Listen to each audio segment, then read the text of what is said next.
Hello, and welcome to Shaking and Sipping. This is normally the show where we shake up a cocktail or other mixed drink, talk a bit about its history, and look at some variants thereon. This week's episode is a little different. This is just a short little recap episode to celebrate the fact that we have completed our quest through the Unforgettables section of the IBA's list of official cocktails. I want to thank everyone so much who has come along on the journey so far and gone through all these drinks with me. That's 33 different drinks we've tackled with at least one variation for each one.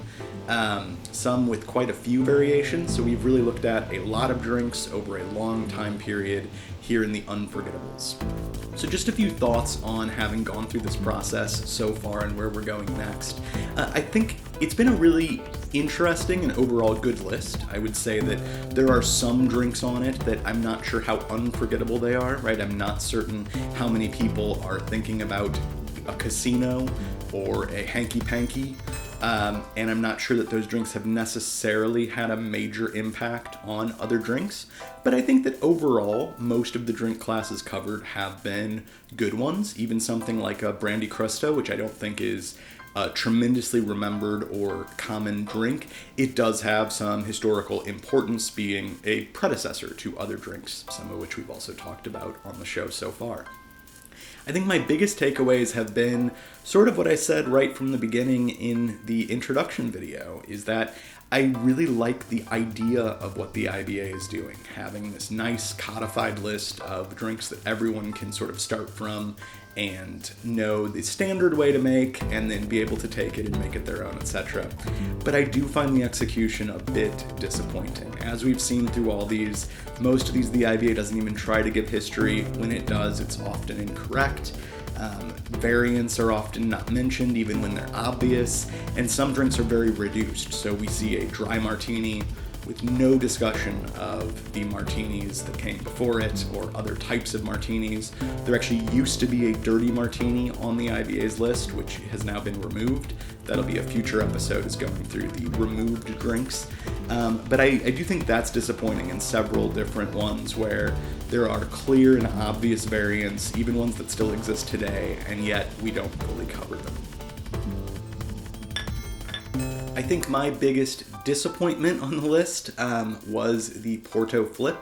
I quite like port, and I somewhat like flips, but that drink was very disappointing, and I don't really even think it was a flip, which is a good example of one where we really could have had a better flip on the list to recognize that whole historical trend. For me, a lot of my most positive notes were on some of the variations that we looked at on drinks that I already liked or that seemed like things I would already like, but it was very fun to play with in a little bit more systematized way.